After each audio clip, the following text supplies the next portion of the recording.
Hello student, कैसे हो? तो आज से हम शुरू कर रहे हैं बायोलॉजी का फर्स्ट चैप्टर जिसका नाम है लिविंग वर्ल्ड। और बायोलॉजी के जितने भी कॉन्सेप्ट हैं, जितने भी क्लास 11th के कॉन्सेप्ट हैं, वो हम सभी कॉन्सेप्ट धीरे धीरे करके समझेंगे, एक एक करके सारे कॉन्सेप्ट समझेंगे, जिससे कि आपको पढ़ाई में हेल्प मिलेगी और आपको कॉन्सेप्ट भी बहुत अच्छे से समझ में आएंगे। तो सबसे पहले जो कॉन्सेप्ट स्टार्ट कर रहे हैं वो करेंगे चैप्टर 1 से। चैप्टर 1 का नाम है लिविंग वर्ल्ड, जिसे हम हिंदी में जीव जगत कहते हैं। तो जीव जगत से स्टार्ट करते हैं और समझते हैं पहला कॉन्सेप्ट। तो अपना पहला कॉन्सेप्ट है characteristic of living thing. Characteristic of living thing का क्या मतलब हुआ कि जीवों के, जितनी भी जीव हैं, उनके क्या लक्षण होते हैं, उनके क्या सजीवों के लक्षण होते हैं, इस चीज को आज हम समझेंगे। तो हमने देखे हैं कि यहाँ पर 8 टोटल कैरेक्टर कितने होते हैं, 8 कैरेक्टर होते हैं। कितने कैरेक्टर होते हैं? 8। तो सबसे पहला जो कैरेक्टर जो होता है वो होता है सेल्यूलर ऑर्गेनाइजेशन। तो सेल्यूलर ऑर्गेनाइजेशन का क्या मतलब हुआ? आप इस मार्कर को देख पा रहे हो। इस मार्कर को आप यदि ध्यान से देखो तो ये इसमें मटेरियल यूज हुआ है इसको बनाने के लिए। अब इसको बनाने के लिए किस मटेरियल का यूज हुआ है वो आप जानते हैं। इसको क्या कहते हैं? प्लास्टिक कहते हैं। अब प्लास्टिक और भी मटेरियल इस मार्कर के अंदर यूज हुआ है, लेकिन मैं यहाँ पर ये समझाना चाहता हूँ आपको कि कोई भी चीज बनाने के लिए, चाहे वो निर्जीव हो चाहे वो सजीव हो, कुछ मटेरियल की जरूरत पड़ती है, तब जाके वो चीज यानी थिंग बनती है। तो इसी प्रकार से जो सबसे पहला कैरेक्टर है वो होता है सेलुलर ऑर्गेनाइजेशन। तो सजीवों का जो मटेरियल है, आप अपनी लैंग्वेज में मटेरियल कह सकते हो, लेकिन ये जो मटेरियल है इसको बनाने के लिए सेल की जरूरत पड़ती है। किसकी जरूरत पड़ती है? सेल की जरूरत पड़ती है। तो ये माना कि अपनी सेल है, क्या है? सेल है। तो इस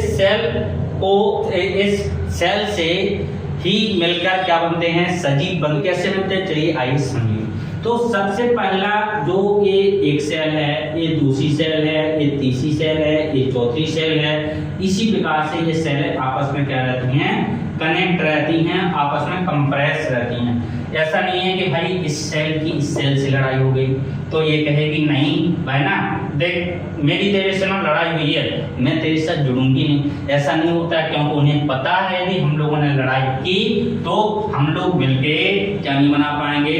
टिश्यू नहीं बना पाएंगे। क्या नहीं बना पाएंगे? टिश्यू। तो ग्रुप ऑफ सेलों के ग्रुप को हम टिश्यू कहते हैं। क्या कहते हैं? टिश्यू कहते हैं। तो टिश्यू किसे कहते हैं? आपसे कोई पूछे भाई टिश्यू किसे कहते हैं, तो आपको बोलना है ग्रुप ऑफ सेल, यानी सेल के ग्रुप को हम क्या कहते हैं? टिश्यू कहते हैं। तो इसी तरीके से ये सेलें जो हैं आपस में कनेक्ट रहती हैं, आपस में कंप्रेस रहती हैं, तब जाके ये क्या बना पाती हैं? टिश्यू बना पाती हैं। और यदि आपको पता हो तो टिश्यू से मिलकर फिर क्या बनता है? ऑर्गन बनता है। यानी ऑर्गन का मतलब अपनी बॉडी का, अपने सजीव की जो शरीर का जो एक अंग बनता है, और इस ऑर्गन से मिलकर बनता है ऑर्गन सिस्टम। क्या बनता है? Organ system. वहां आपको दिखाई नहीं दे रहा होगा, ऑर्गन सिस्टम बनता है। ऑर्गन सिस्टम से मिलके हमारा पूरा शरीर बनता है। यानी हमारे से मतलब नहीं है, जितने भी दुनिया में सजीव हैं उनका यही स्ट्रक्चर रहता है। पहले सेल बनेगी, सेल आपस में कनेक्ट होंगी, कंप्रेस होगी, फिर इसके बाद वो क्या बनाएंगे? ग्रुप बनाएंगे। उस ग्रुप को हम टिश्यू कहेंगे, और टिश्यू से मिलके क्या बनता है? ऑर्गन बनता है। ऑर्गन से लेके ऑर्गन सिस्टम, ऑर्गन सिस्टम से लेके पूरी बॉडी बन जाती है। तो अभी तक आपको समझ में आ गया होगा कि लिविंग थिंग का जो कैरेक्टर होता है वो होता है सेलुलर ऑर्गेनाइजेशन। क्या होता है? Cellular organisation. अब इसके बाद समझते हैं सेकंड कैरेक्टर होता है क्या? रिप्रोडक्शन। तो देखो रिप्रोडक्शन, इसको इसी लैंग्वेज से समझते हैं, रिप्रोडक्शन। तो रिप्रोडक्शन का मतलब क्या होगा? आपने प्रोडक्शन का नाम तो सुना है कि नहीं सुना है? तो प्रोडक्शन का मतलब क्या होता है? प्रोडक्शन का मतलब होता है उत्पन्न करना। क्या होता है? उत्पन्न करना। अभी तक यह तो समझ में आता होगा आपको कि प्रोडक्शन का मतलब उत्पन्न करना होता है। तो री का मतलब दोबारा उत्पन्न करना। रिप्रोडक्शन का यदि अपनी लैंग्वेज में समझें तो रिप्रोडक्शन का मतलब दोबारा उत्पन्न करना, और सजीव की लैंग्वेज से समझें तो सजीवों का जो रिप्रोडक्शन का मतलब होता है कि जब कोई जीव अपने समान दूसरे जीव को उत्पन्न करता है। क्या करता है? जब कोई जीव अपने समान दूसरे जीव को उत्पन्न करता है तो उसे हम क्या कहते हैं? रिप्रोडक्शन कहते हैं। क्या कहते हैं? रिप्रोडक्शन। तो ये कैरेक्टर सजीवों में होता है ताकि वो अपने समान दूसरे जीव को उत्पन्न कर सकें। इसको हम हिंदी में प्रजनन कहते हैं। क्या कहते हैं? प्रजनन। तो प्रजनन कहते हैं। तो रिप्रोडक्शन का क्या मतलब होगा? प्रोडक्शन करना, उत्पन्न करना, री का मतलब दोबारा उत्पन्न करना, यानी अपने समान दूसरे जीव को उत्पन्न करना ही रिप्रोडक्शन होता है। अब इसके बाद थर्ड कैरेक्टर है मेटाबॉलिज्म। क्या है? मेटाबॉलिज्म। तो मेटाबॉलिज्म को समझते हैं। देखो ये आपके लिए नया शब्द लग रहा होगा, मेटाबॉलिज्म। इसको हिंदी में उपापचय कहते हैं। क्या कहते हैं? उपापचय।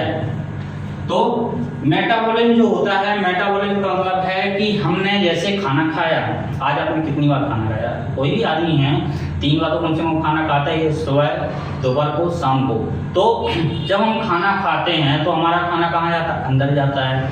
अब अंदर उस खाने को डाइजेस्ट करने के लिए, उस खाने को पचाने के लिए जो रिएक्शन होती हैं, जो केमिकल रिएक्शन होती हैं, उन सभी प्रोसेस को हम क्या कहते हैं? मेटाबॉलिज्म कहते हैं।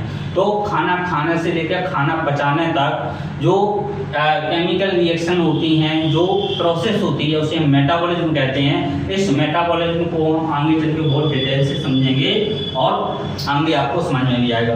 ये डिफाइनिंग कैरेक्टर भी होता है। कौन सा कैरेक्टर होता है? Defining character. डिफाइनिंग कैरेक्टर का क्या मतलब हुआ? डिफाइनिंग कैरेक्टर का क्या मतलब हुआ? डिफाइनिंग कैरेक्टर का मतलब होता है कि ये जो लक्षण हैं ये किसी भी नॉन लिविंग थिंग में नहीं पाया जाएगा। बताओ, आगे अपना दूसरा कॉन्सेप्ट यही रहेगा कि अपनी जो प्रॉपर्टी रहती है लिविंग थिंग और नॉन लिविंग थिंग की, तो वो कौन सा कैरेक्टर है जो लिविंग थिंग में पाया जाता है, नॉन लिविंग थिंग में नहीं पाया जाता। अभी आपको ऐसा लगेगा कि यार वो तो स्पष्ट है कि ये लिविंग थिंग है, ये नॉन लिविंग थिंग का कैरेक्टर, लेकिन आपको जब मैं प्रॉपर्टी पढ़ाऊंगा, डिफाइनिंग प्रॉपर्टी और प्रॉपर्टी पढ़ाऊंगा, तो आपको समझ में आएगा कि जो मेटाबॉलिज्म है, मेटाबॉलिज्म ओनली लिविंग थिंग की डिफाइनिंग प्रॉपर्टी है। तो समझ में आ गया आपके मेटाबॉलिज्म क्या होता है?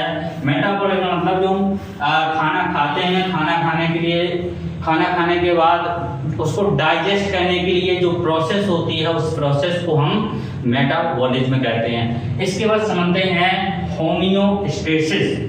क्या है? होमियोस्टेसिस। तो होमियोस्टेसिस का क्या मतलब हुआ भाई? होमियोस्टेसिस का मतलब समझने के लिए सबसे पहले इसको हम हिंदी में समझते हैं। इसको कहते हैं समस्थैतिकता। इसको हिंदी में समस्थैतिकता कहते हैं।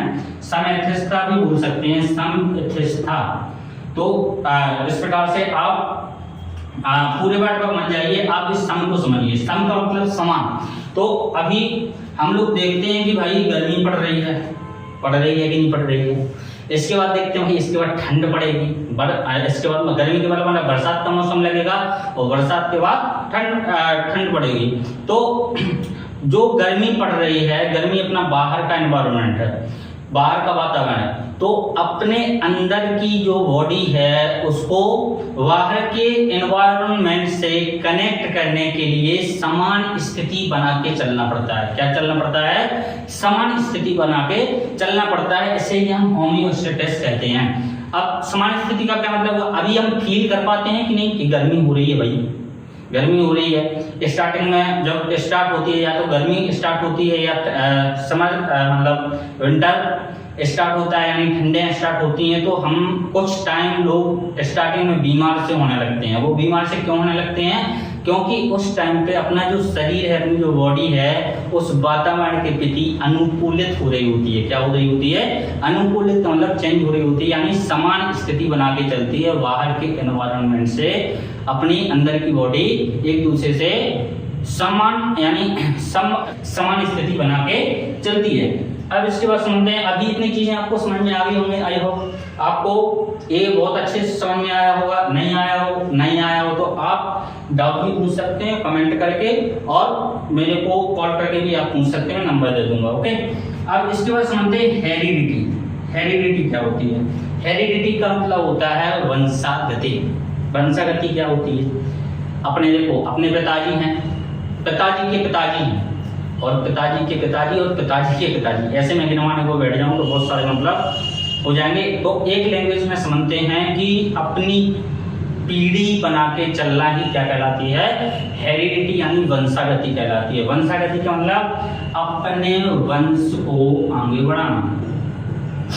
जैसे अपने वंश को आगे बढ़ाना नहीं वंशागति, यानी हम हैं, फिर हम शादी करेंगे, भाई शादी कौन नहीं करेगा, उसी के लिए तो सब कुछ कर देंगे, तो शादी करेंगे, कोई लव मैरिज भी कर लेता है तो वो बात अलग है। लेकिन सबका लेकिन ये है कि शादी करने के बाद फिर हमारे बच्चे भी होंगे, फिर बच्चे भी शादी करेंगे, फिर उनके भी बच्चे होंगे, तो इसे ही हम क्या कहते हैं, हेरिडिटी कहते हैं, वंशागति कहते हैं, यानी अपने वंश को आगे बढ़ाना ही हेरिडिटी कहलाती है। यदि ये नहीं हुआ तो जीवों का क्या हो जाएगा, अस्तित्व तक खत्म हो जाएगा। जैसे हमारे इसमें अपने जीवों में कोई भी जीव हो, वो यदि अपनी हेरिडिटी यानी वंशागति को आगे ना बढ़ाए तो उनका क्या हो जाएगा, अस्तित्व तक खत्म हो जाएगा, उसका नाम और निशान इस पृथ्वी पर नहीं रहेगा।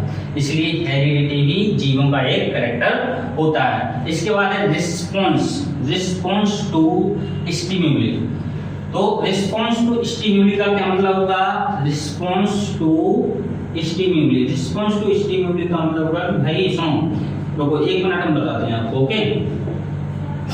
रिस्पॉन्स टू स्टिम्युली का मतलब होता है कि मैं एकाएक, आप शांत बैठे हो, चलो आप शांत बैठे हुए हो, ओके, आप शांत बैठे हुए हो, मैं आपके हाथ पर गरम तवा रखता हूँ, भाई आप कहोगे सब कैसी बात कर रहे हो, गरम तवा रखोगे, भाई मैं बता रहा हूँ किसी के साथ ऐसा करना मत। तो आपके साथ भी कभी रुका हुआ गरम तवे के ऊपर हाथ रख जाए, या आपके हाथ में सुई चुभ जाए, या फिर कुछ भी हो जाए, तो उसके प्रति आपका रिएक्शन रहता है कि नहीं रहता है। तो आप ये, यदि उसके प्रति आपका रिएक्शन है, आपकी सुई चुभ जाए, तो तुरंत दिमाग से ऑर्डर आता है भाई हाथ हटा ले, और आपको पता तक नहीं चलता है कि भाई ये हाथ हमने कब हटा दिया। तो रिस्पॉन्स टू स्टिम्युली यानी ये उद्दीपन कहलाता है हिंदी में। तो उद्दीपन का मतलब होता है कि स्टिम्युली का मतलब होता है कि अपने रिस्पॉन्स देना। अब अपने निजी चीजों को देखा होगा, अपने पत्थर को देखा होगा, पहाड़ को देखा होगा, अपने इस मार्कर को भी देखा है।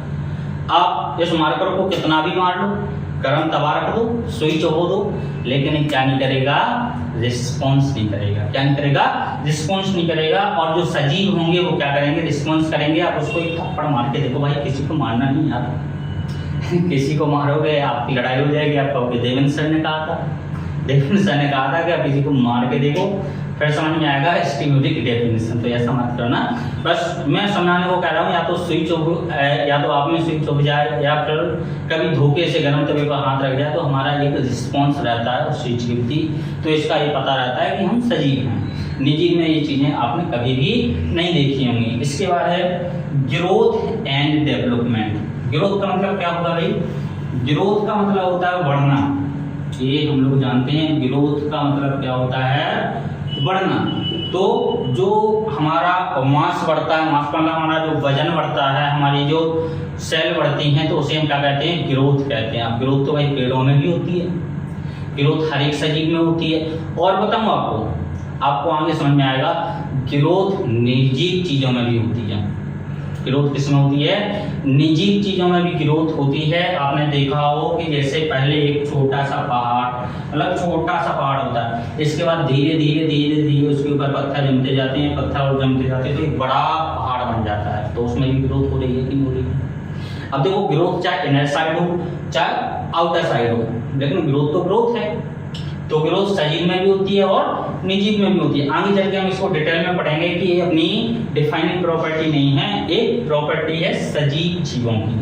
तो इसे क्या कहते हैं, ग्रोथ, यानी अपने मास यानी वजन को बढ़ना। वजन बढ़ना ही हमारा क्या कहलाती है, ग्रोथ कहलाती है। लेकिन ये प्रॉपर नहीं होती है। ऐसा नहीं भाई, रुको 1 मिनट, ऐसा तो नहीं है कि हमारा वजन बढ़ रहा है और जैसे चाहे पड़ जाए। अभी मैं समझा रहा हूँ आपको। तो ग्रोथ का मतलब आप एक शब्द में समझिए, वजन का बढ़ना, हमारे मास का बढ़ना ही ग्रोथ कहलाती है। सजीवों में भी होती है और निर्जीवों में भी होती है। इसके बाद ग्रोथ के बाद समझते हैं डेवलपमेंट क्या होता है। डेवलपमेंट का मतलब होता है एक डायरेक्शन में ग्रोथ का होना, या मतलब ग्रोथ मैंने अभी क्या बताया था कि अपने मास से वजन का बढ़ना है, ग्रोथ कहलाता है। अब वो ग्रोथ कैसे भी हो सकती है, ये जरूरी नहीं है कि डायरेक्शन में हो। जैसे मेरा ये हाथ है, देखो ये मेरा हाथ है, तो इसको यदि ग्रोथ की डायरेक्शन से देखा जाए तो मेरा हाथ ऐसे भी जा सकता है, कैसे भी बढ़ सकता है। मतलब ग्रोथ का मतलब क्या होगा, मास यानी वजन का बढ़ना, और डेवलपमेंट का मतलब क्या होता है कि उस ग्रोथ डायरेक्शन में बढ़ना क्या कहलाता है, डेवलपमेंट कहलाता है। तो डेवलपमेंट शरीरों में बहुत जरूरी रहता है, क्योंकि एक डायरेक्शन में ग्रोथ नहीं होगी तो वो शरीरों के लिए थोड़ा अच्छा नहीं रहेगा। तो ये आपको समझ में आ गया होगा कि ग्रोथ और डेवलपमेंट में क्या अंतर होता है। ओके, अब इसके बाद 8वां कैरेक्टर, अपना 8वां कैरेक्टर है अडेप्टेशन थ्रू एवोल्यूशन। इसका मतलब क्या होगा, अडेप्टेशन। अडेप्टेशन का मतलब होता है परिवर्तित हो जाना। क्या हो जाना, परिवर्तित। देखो मैं यहाँ पर हिंदी में भी लिख देता हूँ आपको कि परिवर्तित हो जाना। समझ रहे हो आपको कि परिवर्तित हो जाना। अब मैं आपसे कहूँ भाई, आप 1 महीने के लिए या 15 दिन के लिए आप किसी बर्फीली एरिया में चले जाओ। आप कहोगे सर हम यहाँ पर आपके यहाँ कॉन्सेप्ट पढ़ने आए थे, कैरेक्टरिस्टिक ऑफ लिविंग थिंग यहाँ पर सीखने आए थे, आप कह रहे हो कि आप वहाँ चले जाओ बर्फीले एरिया में 15 दिन के लिए। अरे मैं बोल नहीं रहा हूँ, मैं बस बता रहा हूँ आपको कि आप यदि 15 दिन के लिए वहां जाते हो तो आपने आपको क्या करना पड़ेगा, परिवर्तित करना पड़ेगा। क्या करना पड़ेगा, यानी अडेप्टेशन करना पड़ेगा वहां के वातावरण के प्रति। जैसे अपने यहाँ का वातावरण, जैसे मेरे यहाँ का वातावरण बोलूँ तो मेरे यहाँ का वातावरण ये है कि हमारे यहाँ 3 सीजन आते हैं, गर्मियों का सीजन आता है, ठंडियों का आता है, बरसात का आता है। तो हम लोग परिवर्तित हो जाते हैं, अडेप्टेशन हमें करना बहुत जरूरी होता है। समझे आपको। तो आप बर्फीले एरिया में जाओगे तो आपको वहां, मतलब एक बुंदेली कहावत है भाई, जैसा देश वैसा देश। मतलब जैसा देश, ये देखो कहावत है ना, ये गलत नहीं बनी हुई है। जैसा देश हो वैसा हमको वेश रखना पड़ता है। ये एक मुहावरा इस पूरी परिभाषा को समझाता है। तो अडेप्टेशन थ्रू एवोल्यूशन, तो आपको अडेप्टेशन यानी परिवर्तित होना ही पड़ेगा जिस वातावरण में आप रह रहे हो। यदि नहीं होगे तो आप वहां पर क्या हो जाओगे, खत्म भी हो सकते हो। क्या हो सकते हो, खत्म, यानी आपकी डेथ भी हो सकती है। आप ही से मतलब नहीं भाई, हमारे से मतलब नहीं है, कोई भी जीव हो।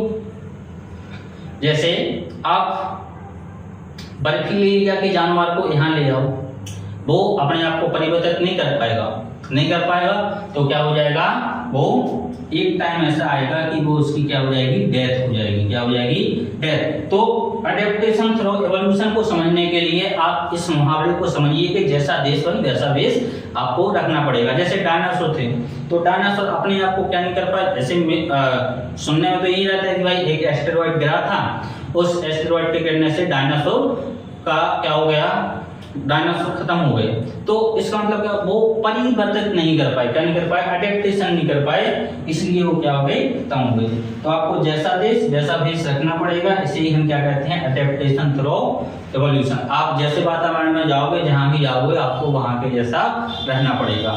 तो आपने देखा हो कि जैसे हमारे यहाँ पर तो भी सेब में नहीं मिलते, मतलब सेब के पेड़ नहीं लगाए जाते, क्योंकि वहाँ का एनवायरनमेंट यहाँ नहीं है। मतलब वहाँ के जो पेड़ पौधे यहाँ क्या नहीं कर पाएंगे, अडेप्टेशन नहीं कर पाएंगे।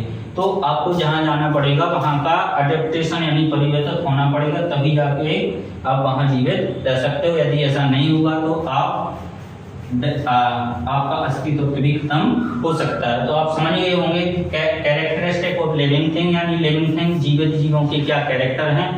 और इसके बाद हमारा सेकंड वीडियो रहेगा किस पर, सेकंड वीडियो हमारा रहेगा प्रॉपर्टी। हम समझेंगे प्रॉपर्टी, समझेंगे और प्रॉपर्टी समझेंगे और डिफाइनिंग प्रॉपर्टी समझेंगे। समझे आपको। तो डिफाइनिंग प्रॉपर्टी अभी मैंने आपको कैरेक्टर ऑफ लिविंग थिंग पढ़ाया है, कैरेक्टर ऑफ लिविंग थिंग पढ़ाया है। इसके बाद प्रॉपर्टी और डिफाइनिंग प्रॉपर्टी भी समझाएंगे। डिफाइनिंग प्रॉपर्टी का मतलब होगा, डिफाइनिंग प्रॉपर्टी का अपना क्या मतलब होगा, विशिष्ट लक्षण। एक प्रॉपर्टी का मतलब है लक्षण और डिफाइनिंग प्रॉपर्टी का मतलब होगा विशिष्ट लक्षण। तो इसको हम सेकंड वीडियो में कवर करेंगे। सेकंड वीडियो देखने के लिए आप डेली सबको फॉलो भी कर सकते हो। और यदि मजा आया हो, सच में दिल से मजा आया हो, तो आप फॉलो करो, कमेंट करो। और मैं नहीं कह रहा हूँ, चलो मैं कहीं नहीं रहा हूँ, आपकी जैसी इच्छा हुई, आपकी जैसी इच्छा हो आप वैसा करो। लेकिन सेकंड वीडियो में अपलोड करूंगा जो मैंने आपसे प्रॉमिस किया है कि क्लास 11th की बायोलॉजी के सारे कॉन्सेप्ट हम समझेंगे। एक एक करके सारे कॉन्सेप्ट समझेंगे तो आगे चल के हम प्रॉपर्टी और